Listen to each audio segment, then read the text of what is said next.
হাতের এই ভুনা খিচুড়িটা একবার খেলে বারবার খেতে ইচ্ছে করে। এটা হচ্ছে মায়ের হাতের একদম বেস্ট একটা ভুনা খিচুড়ি। তাই ভাবলাম আজকে এই রেসিপিটা আপনাদের সাথেও শেয়ার করি। তার জন্য প্রথমেই কিন্তু মা নিয়ে নিয়েছে চিনি গুঁড়ার চাল, মুসুরির ডাল আর হচ্ছে মুগ ডাল। মুগ ডালটা কিন্তু মা আগে ভেজে নিয়েছিল। আর এখানে মুগ ডালের পরিমাণটা একটু কম রেখেছিল, কিন্তু মসুরি ডালের পরিমাণটা একটু বেশি রেখেছিল। তারপর সব কিছু কিন্তু মা একসাথে ভালো করে মিলিয়ে এটা ধুয়ে নেবে। সত্যি কথা বলতে আমি কিন্তু এরকমভাবে ভুনা খিচুড়ি খেতেই খুব বেশি পছন্দ করে থাকি, যার কারণে মা মাঝে মধ্যেই রান্না করে দেয়। এই দিকে কিন্তু মা চুলের উপর তেল গরম করতে বসিয়ে দিয়েছে। তেলটা যেই গরম হয়ে গেছে তারপর কিন্তু মা দিয়ে দিয়েছে এলাচ, দারচিনি আর হচ্ছে 3টা তেজপাতা। এখন এগুলো ভালো করে ভেজে নেওয়ার পর একটু সামান্য তার মধ্যে মা পেঁয়াজ কুচি করে রেখেছিল আর কাঁচামরিচ কেটে রেখেছিল, সেগুলোও দিয়ে দেবে। সেগুলো দিয়েও কিন্তু ভালো করে মা পেঁয়াজ আর কাঁচামরিচটা একসাথে ভেজে নেবে। আর এটা কিন্তু খুব আস্তে আস্তে করে ভেজে নিতে হবে, তা নাহলে কিন্তু একটু পেঁয়াজটা পুড়ে যেতে পারে, যার কারণে কিন্তু মা আস্তে আস্তে করে পেঁয়াজটা এখানে ভেজে নিচ্ছিল।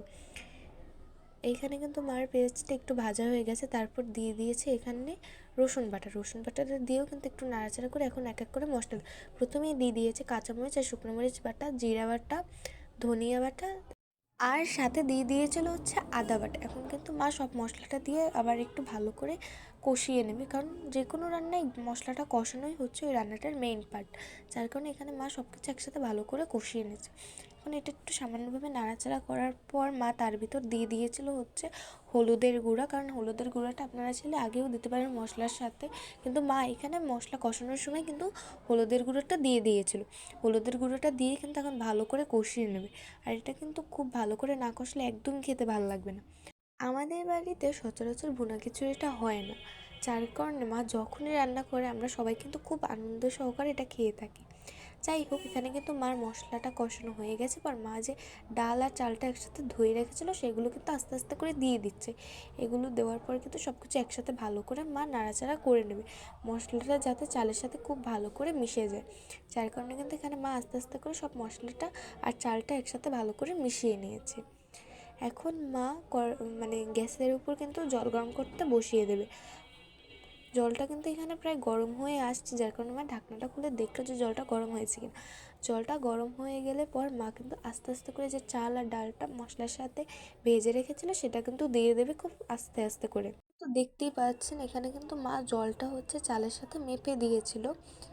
যাই হোক, এখন যেই জলটা একটু ফুটেছে তারপর কিন্তু মা এখানে দিয়ে দিয়েছে পরিমাণ অনুযায়ী লবণ। লবণটা দিয়ে কিন্তু আবার একটু নাড়াচাড়া করে নিয়েছিল। এখন মা এটা কিন্তু আবার ঢেকে দেবে, কারণ এটা কিন্তু ভালো মতোই ফুটে উঠেছে। এখন এটা বা ঢেকে দিয়েছে, এখন কিছুক্ষণ পর ঢাকনাটা খুলে দেখছিল যে কতটা আসলে হয়েছে। এখানে কিন্তু প্রায় হয়ে আসছে, আরও কিছুক্ষণ রাখলেই কিন্তু এটা হয়ে যাবে।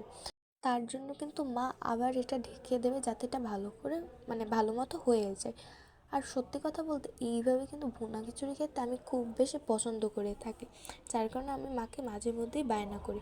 এখানে কিন্তু ভুনা খিচুড়িটা হয়ে গেছে, এটা কিন্তু মা কষা মাংসর সাথে সার্ভ করেছিল। আপনারা চাইলে বেগুনি বা অন্য কিছুর সাথে এটা খেতে পারেন, কিন্তু সেই দিন আমরা এই ভুনা খিচুড়িটা খেয়েছিলাম কষানো মাংসের সাথে, আর যেটা খেতে কিনা খুব ভালো লেগেছে। আর এরকমভাবে কিন্তু আপনারা অবশ্যই বাসায় ট্রাই করে দেখবেন, দেখবেন একবার খেলে বারবার খেতে ইচ্ছে করে।